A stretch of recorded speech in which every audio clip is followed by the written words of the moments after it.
Viajan por valles y montañas las ondas que unen a mi gente. El sentir del pueblo en el campo y la ciudad se unen en un solo dial. Radio Costa Rica, Radio Costa Rica. 930 está la frecuencia que identifica a mi país. Radio Costa Rica, Radio Costa Rica. 930 la frecuencia de mi país. La Alianza Nacional Ríos y Cuencas de Costa Rica presenta Conexión.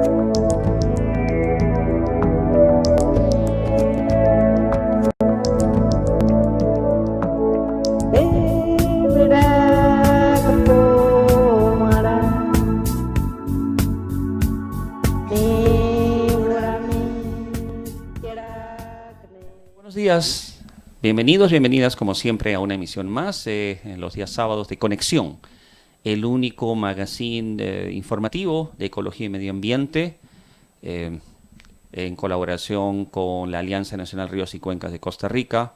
La producción de Conexión está concentrada, está específicamente dirigida a informar, dar detalles, explicar y educar más que nada lo que significa digamos, replantearnos, reconocer que somos parte de este planeta, del tercer planeta llamado Tierra, y el cual tenemos que proteger. Hoy día sábado tenemos uno de los especiales, que los cuales estamos iniciando ya, sobre los pueblos originarios costarricenses, que son parte inherente, como muchos pueblos, que son parte de las naciones ahora modernas, y que son fundamental en esto lo que significa la protección de nuestras fuentes naturales, para que nuestros ríos lleguen sanos al mar, que es la frase específica de la Alianza Nacional Ríos y Cuencas de Costa Rica, quien tiene la misión de proteger, de informar de esto y de tratar de plantear soluciones a este grave problema de la destrucción de nuestras fuentes de agua, los ríos en particular. Dentro de esto vamos a estará llegando ya muy pronto nuestra invitada Magali Lázaro. Ella es una dirigente indígena ya habitual en Conexión, afortunadamente. Vamos a conversar con ella sobre lo que significa las tribus originarias, los pueblos originarios en sí. ¿Qué es lo que significa ser parte de estos pueblos? La lucha permanente desde la invasión colonial y que no ha cesado, al contrario, se ha incrementado. A pesar de tener estos problemas medioambientales, a pesar de tener siempre, tal vez está luchando contra la corriente, siempre existe personas, instituciones que se han dado cuenta que todo esto tiene que ser replanteado de una manera diferente. Ellos no solamente están adelante apoyando ese tipo de luchas, este tipo de replanteamiento para tratar de detener y revertir el gran daño ambiental que tenemos. Toda esta información de la cual estamos compartiendo, no olviden, por cierto, nos estamos olvidando de compartirlo a través de Facebook. Estamos saliendo en vivo a través de los 930M Radio Costa Rica, pero también estamos en vivo a través del canal de Facebook de la radio, radiocr.net, www.radiocr.net, la página de Facebook de la radio y también la página de Facebook de Conexión. Así que los invitamos a escucharnos en forma permanente. El canal YouTube, Conexión con el Planeta, donde están todos los programas completos desde el primero. Ya vamos por el programa 46. Esta continuidad de Conexión no hubiera sido posible de no haber sido por la gran contribución de pequeños aportes, pequeñas, gente que está detrás de instituciones, de empresas y de negocios familiares que creen importante mantener esta emisión. Uno de ellos, precisamente, vamos a entrar un poco en detalle, es Avolta, una de las empresas de energía solar costarricenses, cuya función principal es exactamente generar energía limpia, energía, digamos, barata, en el sentido de que el costo no lo paga el medio ambiente. El real costo no existe, ya que la energía solar es gratuita. Avolta tiene desde hace tiempo, digamos, una función muy importante y nos interesa mucho que ojalá la energía solar, perdón, sea ya la energía normal, la energía usual. Y en este contexto, esta empresa costarricense apoya mucho y está dando su grano de arena a mantener limpio nuestro planeta. La tecnología es muy importante y en este campo Intelec, una empresa también obviamente familiar costarricense desde el año 1987, nos tiene acostumbrados a tener, digamos, tecnología a la mano. Sin ella sería imposible desarrollar estos nuevos medios de producción energética. El agua es parte fundamental de toda medio de la vida actualmente y siempre. Pureco es una empresa familiar 100% que está abocada a darnos a las familias costarricenses agua pura a todo nivel, a nivel, digamos, de negocio, industrial y familiar. Por lo tanto, el aporte de ellos es muy importante, no solamente en la cuestión de mantener el programa, sino más que nada en dar un aporte directo, ¿no? El agua es fundamental, el agua es vida y sin agua no podemos hacer nada. Y ellos permiten que tengamos esta agua más pura disponible. Y uno de los esfuerzos bastante particulares donde la Chinita, un negocio familiar que está luchando contra el plástico desechable. En este esfuerzo, ellos lo que hacen es tratar de sustituir, traer, por lo menos en la zona de Tibás, ¿no? Traer sustitutos de lo que es el plástico desechable con productos biodegradables. Queremos agradecer mucho a estas 4 empresas que directamente permiten que Conexión esté al aire con ustedes. Mientras esperamos que llegue nuestra invitada a veces suceden estos pequeños inconvenientes, vamos a comentar con ustedes la parte de noticias. En el día de hoy queremos enfocarnos en las actividades que están ocurriendo en esta sección nuestra que es Noticias en el Tercer Planeta.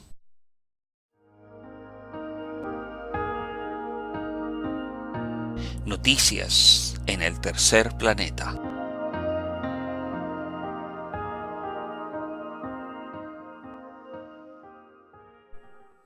Muy bien, una de las razones principales de tener este segmento de noticias es hacerles llegar, hacerles de conocer todo lo que está ocurriendo a nivel mundial, pero también a nivel local, que es lo más importante.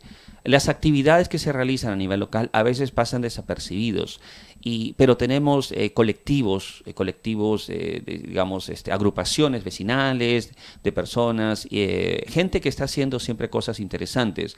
Uno de los colectivos que tiene más actividad, siempre enfocado en la revalorización de los ríos, es precisamente nuestros amigos de Río Urbano. Ellos tienen una actividad muy importante. Todas las semanas hay actividades respecto de revalorizar los ríos de la zona metropolitana, de esta zona urbana que le ha dado la espalda a los ríos. El día de hoy, hace ya una hora, inició una de las actividades que es Dibujando por el Virilla. Río Urbano, junto con la gente de Urban Sketchers Costa Rica, tienen realizando en este momento y hasta la 1 de la tarde, aproximadamente, esta actividad que lo que trata es de que la gente vuelva a tener a los ríos como parte de una actividad lúdica, una actividad de recreación.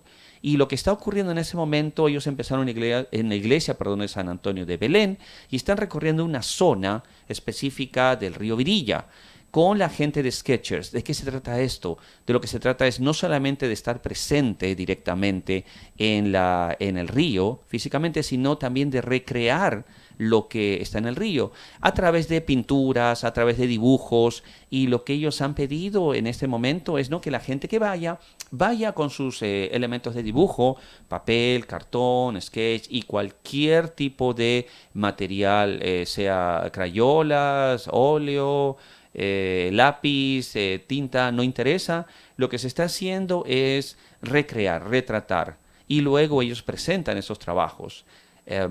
Digamos, la imagen que tenemos en este momento no es una foto, es prácticamente uno de esos trabajos que se presenta y que, bueno, nos demuestra cómo volver a tener este contacto con el río nos permite revalorizarlo, que es prácticamente lo que siempre busca Río Urbano. Eh, Agradecemos mucho, digamos, el interés que tiene la gente de Río Urbano, que siempre realiza este tipo de actividades. Muy pronto estaremos posiblemente con ya una descripción, una presentación más importante, más detallada sobre esto cuando ellos lo den a bien conocer. Hoy 16 de junio estamos en el medio de dos festividades.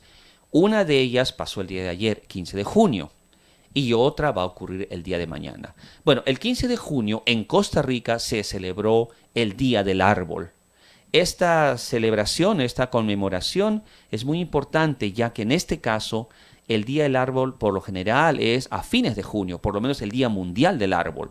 Estas celebraciones lo que tratan, como alguna vez conversamos hace poco con nuestro amigo Claudio Quesada, biólogo él, en la comunidad científica, en la comunidad, digamos, de biólogos, de gente que trabaja directamente en la conservación de la naturaleza, la función de estos días es específica, es de hacer una evaluación durante el último año, qué fue lo que estuvo haciendo, cómo se estuvo realizando esto, etcétera, etcétera.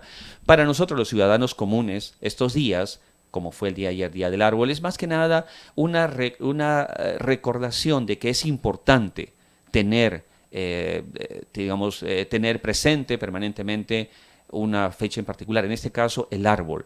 En Costa Rica se celebra el 15 de junio, ya que esto fue una instauración ambiental dado por el presidente Alfredo González allá por 1915. Hace más de 100 años que el 15 de junio se ha institucionalizado como Día del Árbol en Costa Rica, ya que a nivel mundial es a fines de junio, el 29 de junio, pero cada nación ha decidido tomar diferentes fechas para celebrarlo. En todo caso, ayer, que fue el Día del Árbol, se realizaron varias actividades, todas ellas concentradas en plantar árboles.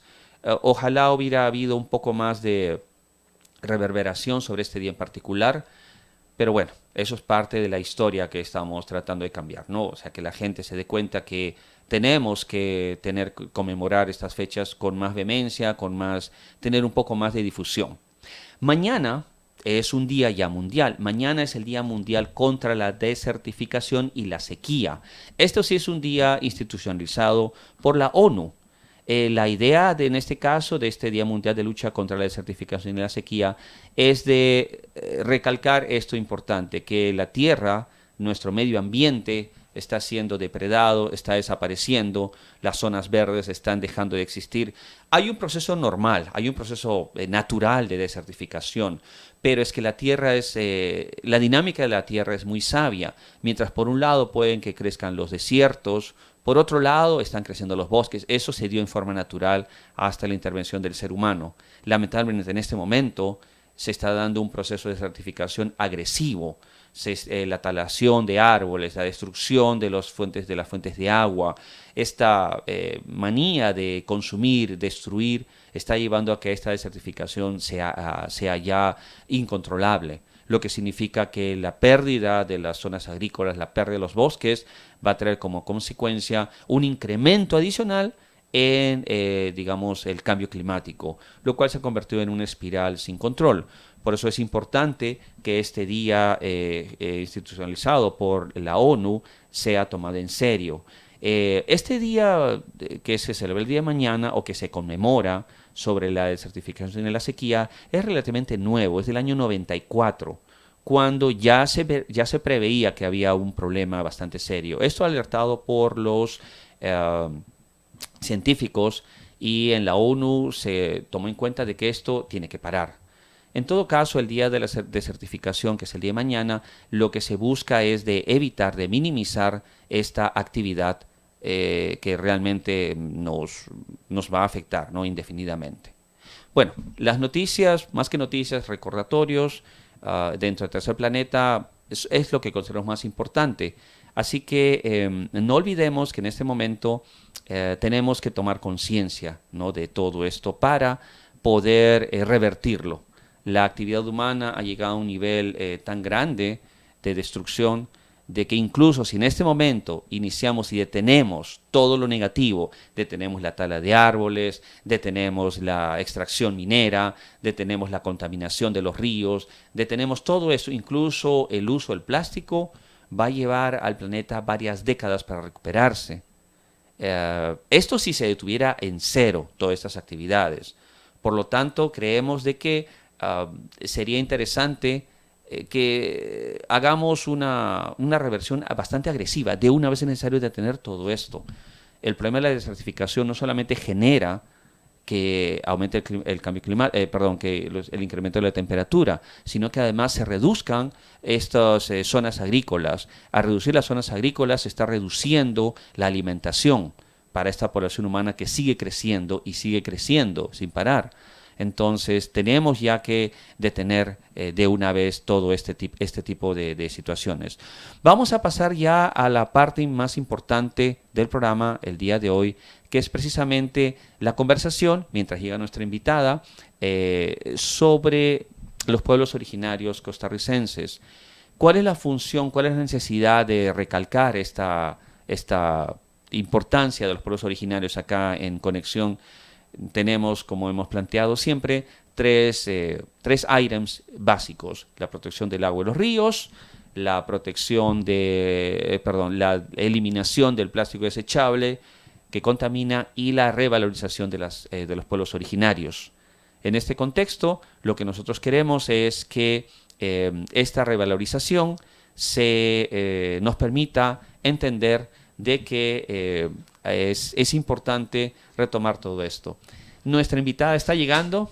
Magali, tranquila, acá hay mucha informalidad, así que muchísimas gracias por estar, a pesar de los problemas. ¿Cómo está? Bien. Mientras se ubica nuestra invitada, en este caso, llega precisamente cuando estamos tomando la información de lo que significa el tema principal. Magali, tranquila, no se preocupe, vamos. No, es un inconveniente que ha ocurrido, lamentablemente. Todo eso es parte también del problema que tenemos en la ciudad, donde todo ese estrés, la gente no se cuida, un ligero accidente que afortunadamente no ha llevado a más.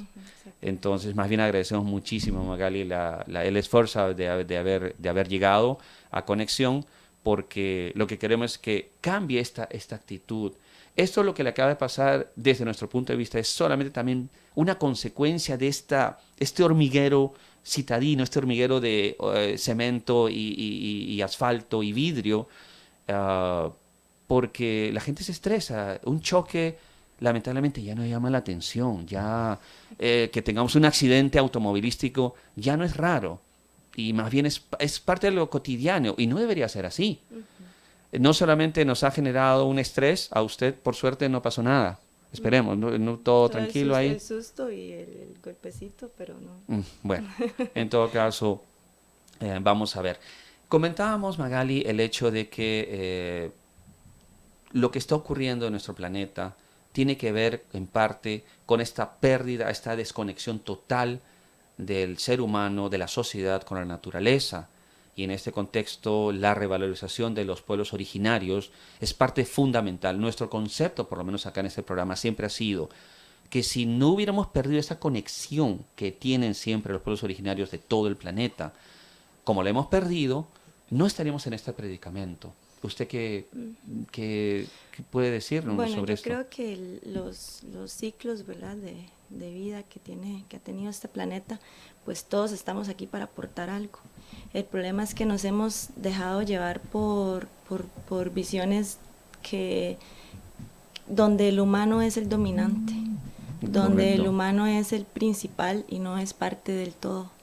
Y entonces a pesar, no es necesariamente el ser humano, la persona, porque a veces como que se ve desde, como que también estamos discriminando a otras visiones o otras formas de ver el mundo como tal, pero no, es como hemos intentado que una sola visión de esas, que es una visión que hace que el ser humano sea el centro de todo y lo más importante, lo que nos ha hecho caer en este desastre que tenemos hasta el momento.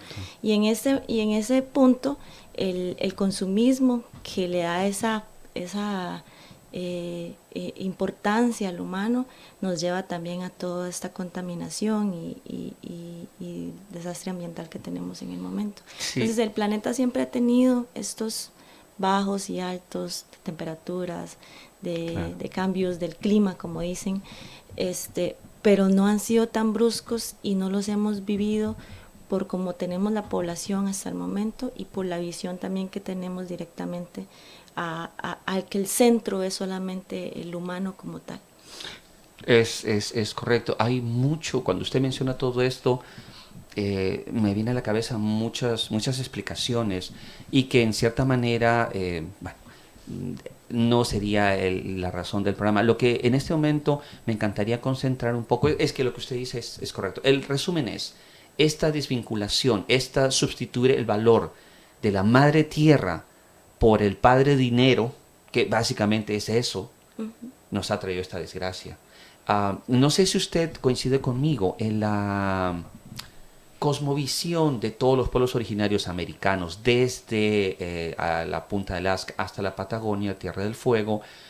La impresión que tenemos en lo poco que conocemos es que ha sido muy diferente de lo que siempre ha sido la otra parte, la parte más desarrollada, por decirlo así, en Europa, tanto en el norte.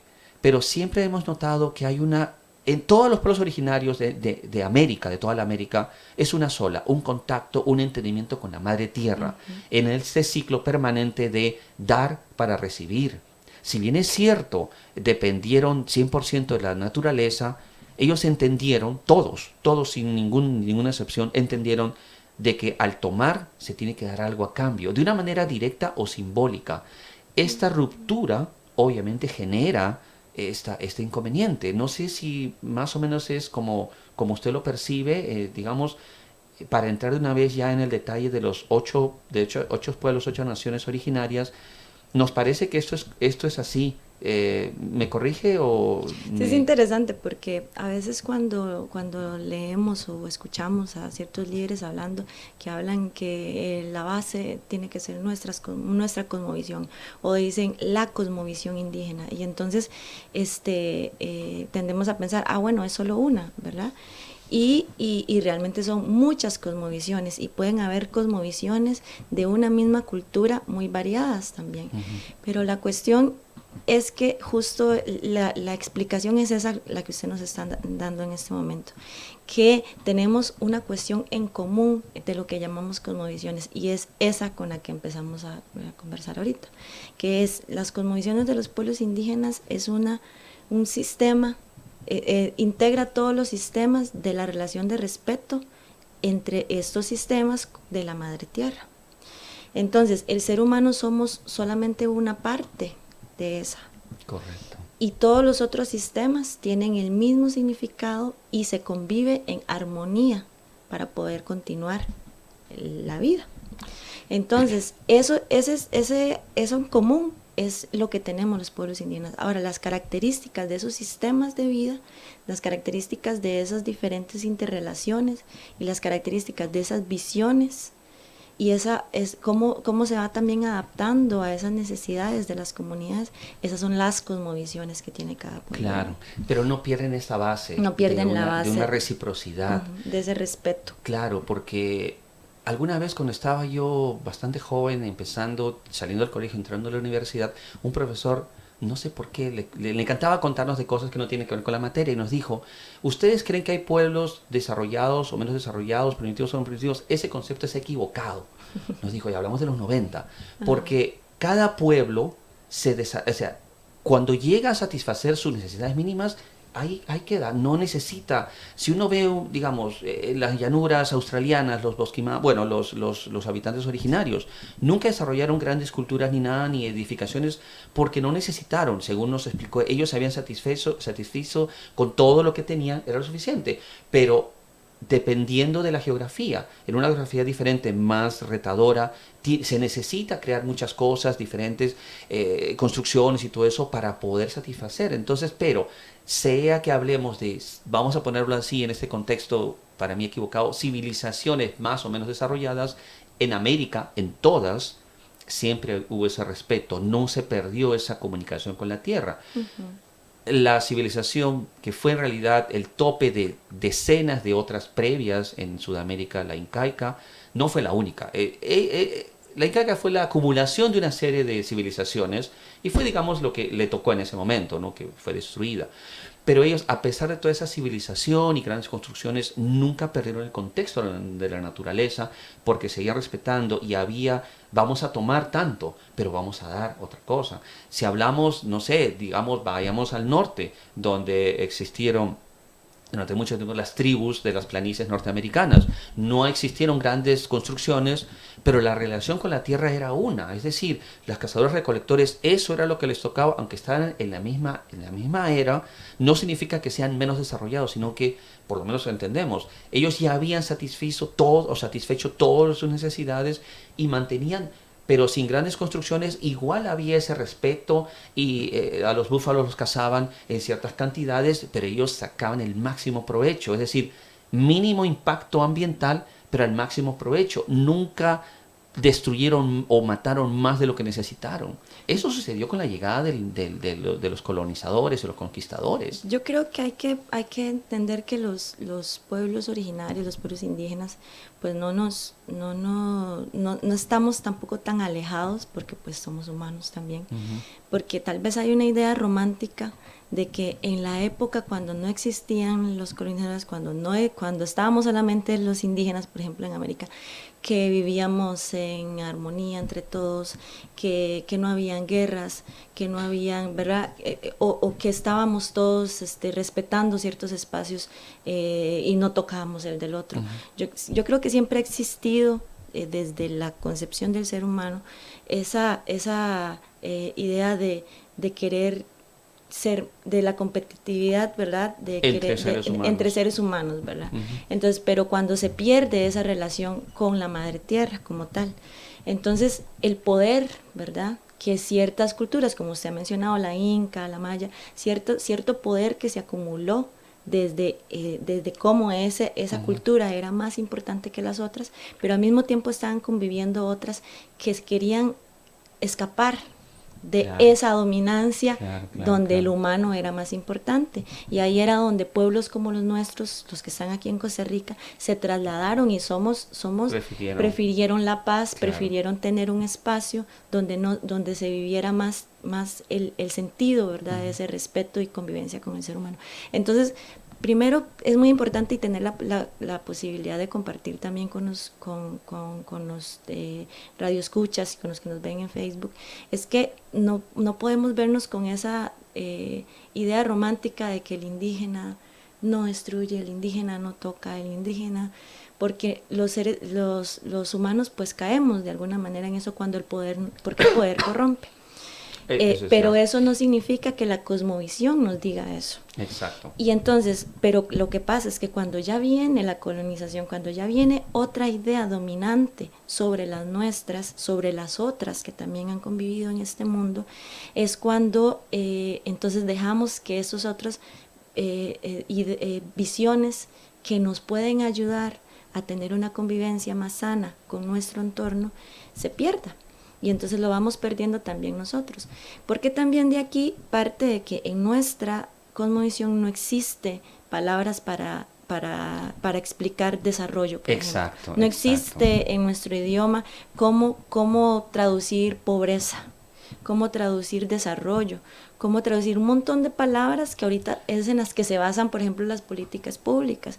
Y ahora eso no significa que por no tener esa idea o esa línea, que no es la nuestra, no queramos interceder y participar en esos procesos, integrarnos de alguna manera para buscar, pues porque como ha ido evolucionando y ninguna sociedad es estática, una cuestión muy Exacto, básica, sí, es ¿verdad? correcto. Sin embargo, es cómo nos hemos ido adaptando sin considerar y rescatar nuestras cosmovisiones en el respeto de nuestras formas de vida, nuestras formas de sobrevivir como pueblos indígenas, no como el humano que tiene una etnia que es tal y que tiene tanta pobreza y que necesita tanta cantidad de dinero para poder salir adelante, para que salga de esa línea de pobreza, Sí, sino cómo sobrevive con su identidad indígena como pueblo indígena como tal.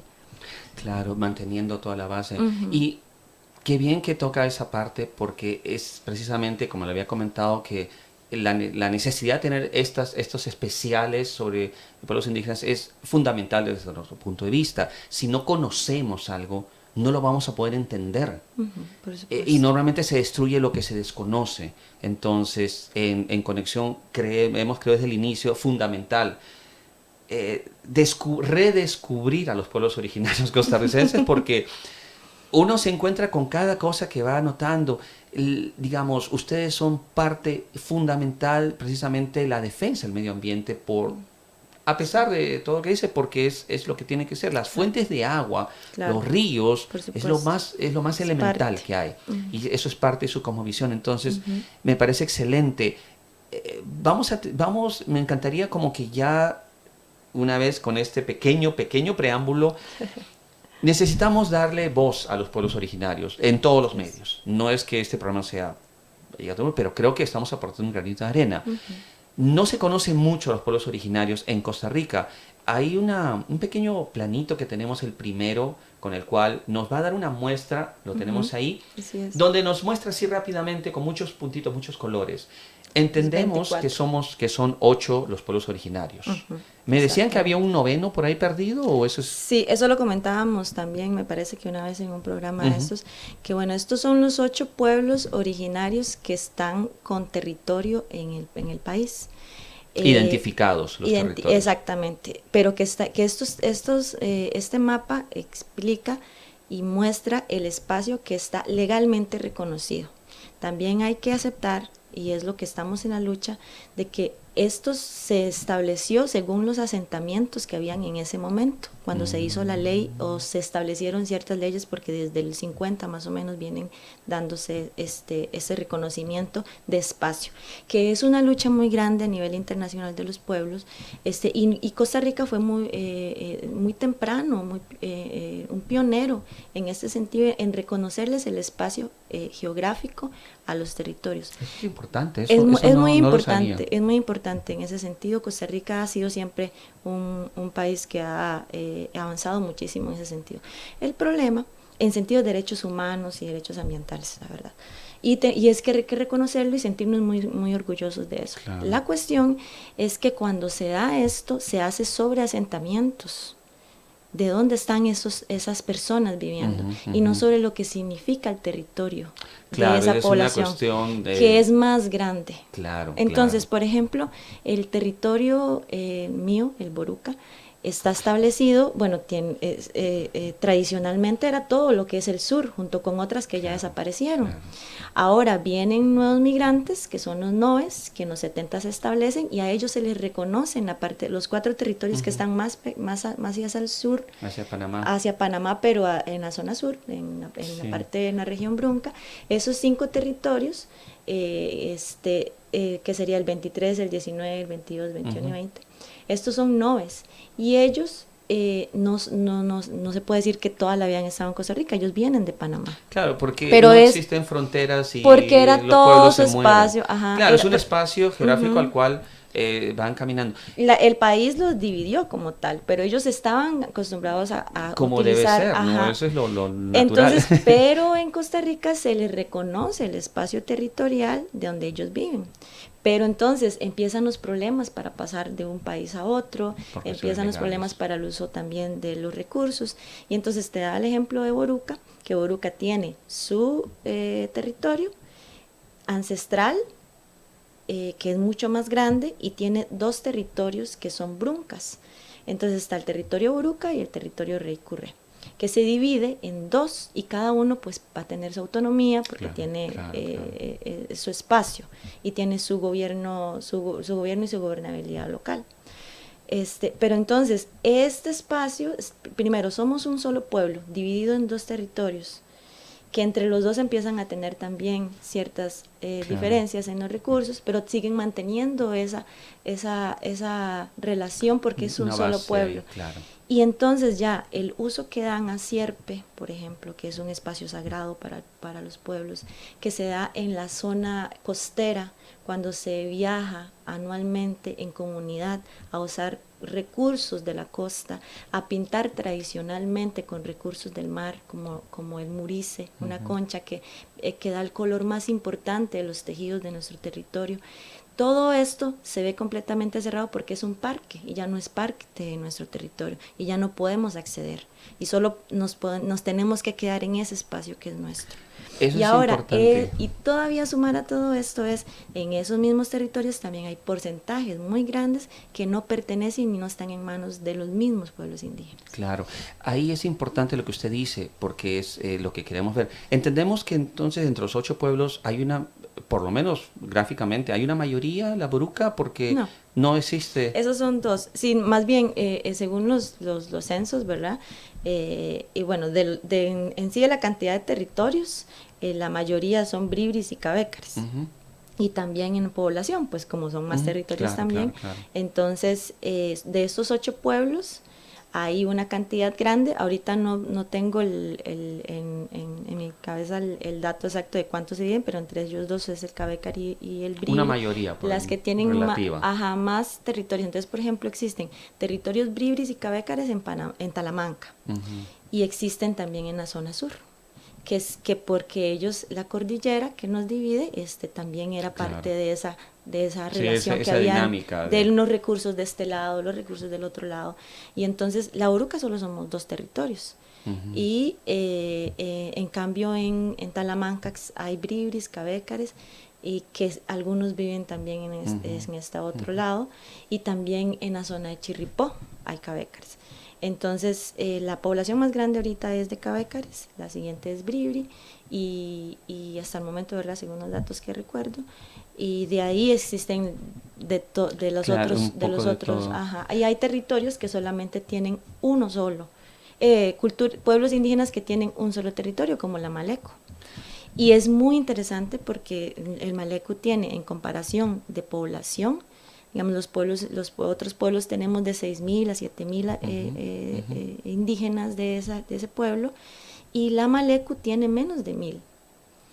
Y ellos mantienen intacta su idioma materno, su cosmovisión y su espacio y su relación, a pesar de ser una... Entonces, según la teoría, dice, hay una línea de que después de 100,000 habitantes que no hablen esa lengua, una lengua muerta, se perdió. Pierde, pero eso no y ellos demuestran cómo lo que significa el uso, la práctica, lo importante de que sea algo de día a día, es donde se recupera y se hace algo pues que se usa. Claro. Entonces, lo que nos ha pasado a otros pueblos como el Brunca, recuperamos nuestro idioma, tenemos esa visión, pero no la practicamos. Entonces perdemos. Es un peligro. Es un peligro muy grande, exactamente. Pero que hemos estado trabajando, y muchos de nuestros mayores, algunos que lastimosamente los hemos perdido este año, han luchado porque nos llenemos de ese orgullo por lo que significa recuperar nuestro identificarse. idioma. Esa parte es importantísima y nos gustaría no terminar esto, todavía tenemos tiempo, pero concentrarnos en algo importante. La población regular, normal, pseudo-occidental, como preferimos decirlo nosotros, porque no somos ni chicha ni limonada, como decimos en el Perú, somos una mezcla. Don Álvaro Zagot mencionó los blancos. Bueno, el color no significa que uno sea. Yo soy cholo peruano porque tengo de todo un poco. La verdad no interesa eso, pero el concepto es lo que importa, no importa el color del concepto. Hay mucha gente que puede ser natural, pero como que cambia y no quiere que se le identifique con su propio origen. Son posiciones. Más que color, pensamos, es ubicación mental, y social, es decir, qué es lo que quiero. Entonces, todo este grupo social de las ciudades normalmente siempre rechazan, no consideran menos y desconocen. Es importante reeducarlos o reeducarnos. En este contexto, Magali, instruyanos un poco. Entendemos que, yendo en la historia, no sé cuántos indígenas, jefes indígenas se levantaron. El más conocido es Presbere, puede ser. Él, ¿a qué pueblo perteneció? Al Bribri. Al Bribri. Sí, y a la región de Talamanca. Ok. ¿Verdad? Nosotros encontramos información que buscábamos, que más o menos, voy a tratar de ser breve, pero acá nos mencionan que dice Costa Rica cuenta con 8 culturas indígenas, las menciona todas, 6 a 7 de las provincias. Esta parte es importante y quiero que usted nos corrija o nos confirme esto. Dice, el Estado costarricense no ha permitido que estos territorios obtengan su autonomía, manteniendo en la Asamblea Legislativa la Ley de Autonomía Indígena sin aprobación desde hace cerca de 23 años. Esto no sabemos de qué año es. La última vez que los pueblos originarios unidos mediante la organización Frente Nacional de los Pueblos Indígenas acudieron desde sus territorios a la Asamblea Legislativa para presionar por el proyecto y en el año 2009 fueron expulsados de la misma por los oficiales de seguridad. Luego mencionan que ellos desde ahí decidieron no volver a hacer más. Bueno, y éramos hacerlo por muchas la fuerza. organizaciones, ¿verdad? Organizaciones territoriales, también estaba FRENAPI, por supuesto, estaba la Mesa Nacional Indígena, habíamos muchas organizaciones que pasamos por ese lamentoso momento de que tuvimos que tomar la Asamblea Legislativa y hasta en la madrugada esperando, ¿verdad? Pero esto como una reacción y de verdad casi que fue la última. Después se volvió a llamar a la Asamblea Legislativa el proyecto en el 2015 por el Ejecutivo, que es parte como lo que nosotros buscamos que vuelva a pasar esta vez. Pero para contarles de dónde sale. Primero que entendamos que la autonomía como tal no nos lo define una ley o un papel, porque nosotros tenemos derechos consuetudinarios. Esto quiere decir que nosotros en la práctica y por el derecho que tenemos como pueblos indígenas podemos ejercer nuestra autonomía en nuestros territorios. Claro. Y eso nos lo sabemos, y también hacerlo en la misma línea con los otros instrumentos que tengamos, como salacuartazos. Claro, lo que hay a la mano. A lo que hay a la mano hasta el momento, si no hay una ley específica que nos reconozca. Entonces, hay pueblos, como la vez pasada comentábamos, muy importante el Terraba, que ha demostrado cómo han luchado contra una forma de gobierno impuesta, con una estructura impuesta como una asociación de desarrollo, y en demostrar cómo la importancia de los consejos de mayores, que son más propios, más de la comunidad para la toma de decisiones, es más importante que la otra, no en el sentido de tengo más poder, porque pues es toma de decisión, sino de que se le reconozca en sí el papel que tienen, el rol que juegan en la comunidad como el gobierno propio de cada territorio. Usted había mencionado algo esa vez, cuando hablábamos del diquis y todo eso, y es importante, mencionó que había como organizaciones impuestas sobre las cuales se supone que de ahí tenía que ejercer todas las decisiones, pero ya existen, cada pueblo tiene su forma de gobierno. Ya las tenían. Ajá. Es ahora, como imponer algo que no nada que ver. Vino la ley y dijo, se respeta cada uno de los pueblos, sus gobiernos propios indígenas, locales. Está muy bien, pero viene el reglamento de la ley y dice, pero se administrará por asociaciones de desarrollo para que tenga vinculación con los procesos administrativos nacionales, ¿verdad? Entonces, les da poder a la hora que les dice, bueno, el territorio está a nombre de la asociación de desarrollo. Los fondos llegan a la Asociación de Desarrollo, la toma de decisiones la tiene la Asociación de Desarrollo, y todas las otras, como los consejos de mayores, como la representatividad de la mujer, como las diferentes temas que tienen que ver con la parte más directa de la espiritualidad, por ejemplo, los aguas en los bribris y cabécares, los doctores tradicionales, todos ellos son completamente simbólicos, invisibilizados. Pero eso Entonces, ¿cómo se logra hacer eso, Magali? Si ustedes son los que tienen que decidir qué pasa y qué no pasa. ¿Por qué? ¿Cómo se llega a eso? No hay una receta, digamos, para la solución de tal o tal, porque esta problemática viene desde hace muchos años, y entonces el proyecto de ley de autonomía, que en su momento cuando la lucha se dio y se trabajó y se hizo hasta un proceso de consulta, en ese momento no existía el mecanismo, pero se hizo un proceso de consulta que es donde parte realmente estas iniciativas actuales en el país. Cuando se da todo esto, habíamos algunos que estábamos muy jóvenes, ¿verdad? Pero de ahí ha sido nuestra formación en el movimiento indígena como tal, y por lo cual estamos ahora acá y que nos dan la oportunidad de ahora hasta también tomar palabra.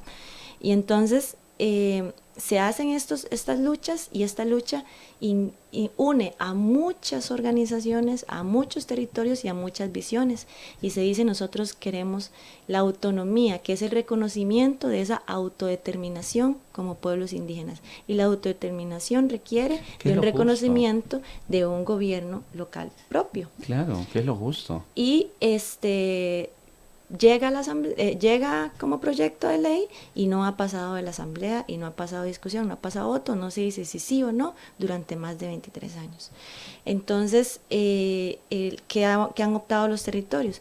Hay territorios como en Talamanca, como en diferentes partes, Briris y Cabarcas también, en Boruca también, donde las asociaciones de desarrollo han tratado de alguna manera, de que, bueno, tienen una estructura que no es propia, pero entonces que responda a esas necesidades de los procesos indígenas como tal en los territorios. Entonces, porque pues también está compuesto de indígenas, pero no es la estructura nuestra. Pero ya tenemos 30 años de estar conviviendo con esta estructura que de alguna manera... Que es invasiva, es destructiva. Pero que de alguna manera no podemos decirle ya ahorita, simplemente las eliminamos y ya, porque primero la ley no ha sido aceptada, y hay muy buena fe de ciertos líderes que han estado en estas estructuras y que han transformado la visión, a pesar de que entonces es como convivir en el sistema, pero apoyando también nosotras por eso. Ahora, siempre tiene el poder porque tiene la parte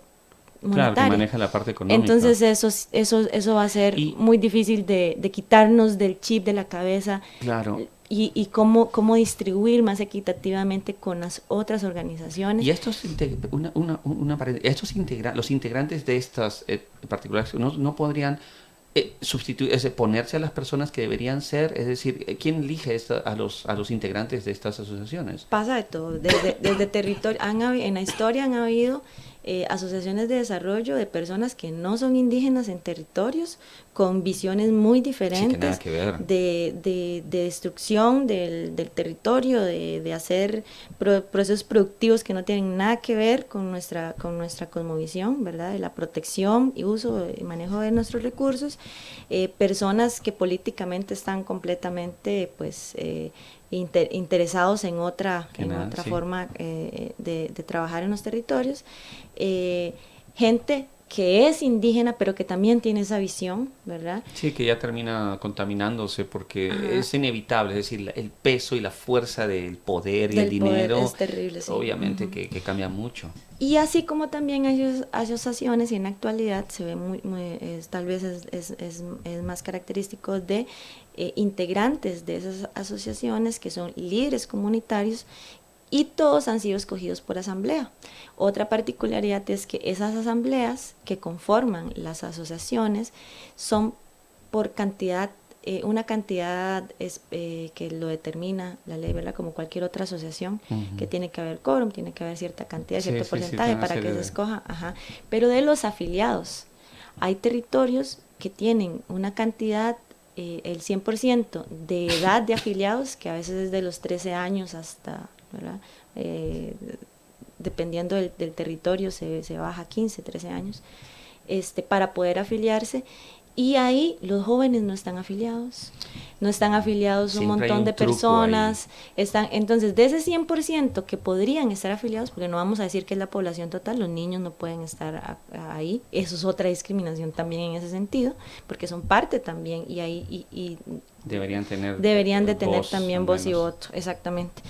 Y ese porcentaje no es del 100% de los que deberían de estar afiliados, según la ley, ¿verdad? A veces son 20%, un 30%, y esos son finalmente los que, y de ese 30% que están afiliados llegan a la asamblea unos cuantos, claro. Claro. Y son los que finalmente toman las decisiones. Yo creo que nos hemos despertado un montón en ese poder que tenemos como comunidad, porque las asambleas como tal comunitarias sí son parte de nuestra forma de toma de decisiones.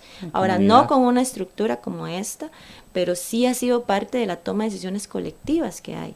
Y entonces creo que nos hemos despertado, nuestros mayores venían ya con ese interés de inculcarnos la necesidad de ser parte de la toma de decisiones colectivas, pero también en la actualidad con otros temas como educación, que son muy importantes a nivel de territorio, se ha despertado esa necesidad de ser parte, de escuchar, de ir y tomar voz y voto. Pero son bajo estructuras que no necesariamente. Claro, que no son las originarias y que no tienen porque ningún fundamento. Porque eran acuerdos, eran consensos, no era claro, yo levanto la mano y voto sí, voto no, ¿verdad?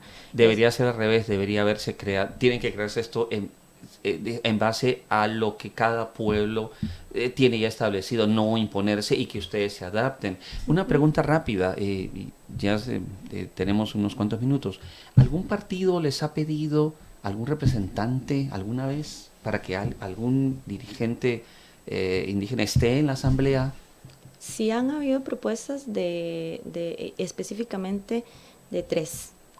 Bueno, me imagino que van a haber otros partidos que tal vez no tengo conocimiento, pero yo reconozco 3, que es Liberación Nacional, en Talamanca y en la zona sur tenían tanto, pero de segundo lugar para abajo. Y luego el PAC ha tenido en primer lugar por Alajuela a un representante en primer lugar, y también esta última vez tuvieron a varios en diferentes lugares para ser parte de la asamblea. Y el Frente Amplio ha sido el más claro en el apoyo, y ha sido el que en la última elección tuvo a uno en primer lugar por parte de Talamanca y a otros 2 me parece en otras provincias. Pues sería bueno tener un par de representantes indígenas en la asamblea. Yo creo que y más para impulsar también ese tipo de problemas que estamos viendo, ¿verdad? Sin embargo, es algo, digamos, esto ya es una percepción meramente personal y opinión de Magali como tal. Nosotros como indígenas no estamos no necesitamos estar siempre amarrados y de la mano a un partido político. Y esto pues yo lo he aprendido también con el tiempo y también con conversaciones con otras lideresas a nivel regional e internacional. Nosotros ocupamos adaptarnos y que las propuestas sean en relación al respeto de nuestros derechos y nuestras necesidades y prioridades como pueblos indígenas. Por supuesto que hay tendencias políticas que nunca van a estar acorde con nuestras formas de vida y nuestras cosmovisiones. Pero podemos hacer algo de alguna manera incidiendo en esa representatividad y partir desde la participación y representatividad de esas prioridades, de esas necesidades como pueblos indígenas desde lo regional, por ejemplo, a nivel de municipalidades, que ahí también hay otro tipo de participación, pero todo esto se ha vuelto muy clientelista. Y los partidos como tal se han vuelto muy clientelistas. Es decir, si usted me ayuda a conseguir tantos votos y tantas cosas, no es entonces... La idea es simplemente lograr que se consigan las cosas, recuperar lo que se les ha arrebatado. Eso es todo. Entonces yo creo que no necesitamos satanizar más de lo que ya sabemos que están corrompidos los partidos como tal, ¿verdad? Pero ni tampoco señalar a esas personas que han querido y que optan y creen por hacer incidencia de alguna manera por medio de los partidos, llegar hasta ser diputados, que es, bueno, imagínense, sería un logro importantísimo para nosotros. Bueno. Pero, por ejemplo, en Brasil, nosotros tenemos una compañera, su padre fue el único y ha sido el único y desde hace años, y de ahí nunca más, en una población tan grande. Nosotros que somos tan pequeños, creo que sería hasta más representativo todo el apoyo a nivel nacional, que yo creo que ha pasado también en esta última elección, de respetar esa iniciativa, tanto en la parte legislativa como en la parte ejecutiva, con todos los que vayan a ser parte, a tratar de buscar, siempre que vaya en la línea del respeto desde las propuestas locales de los territorios y no como algo que lo vuelva otra vez a meter en esa vida de poder y en esa vida de figurar nada más.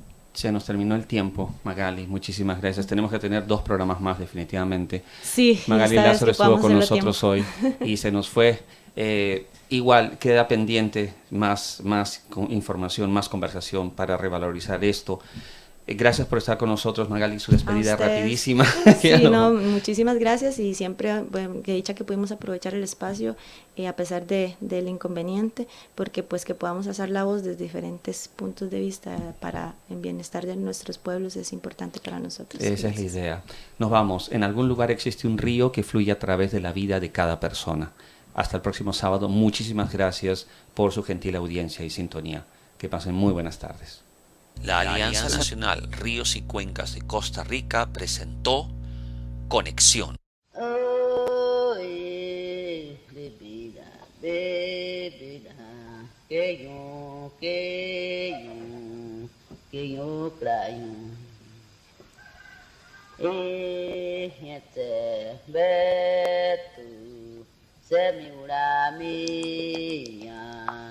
Mama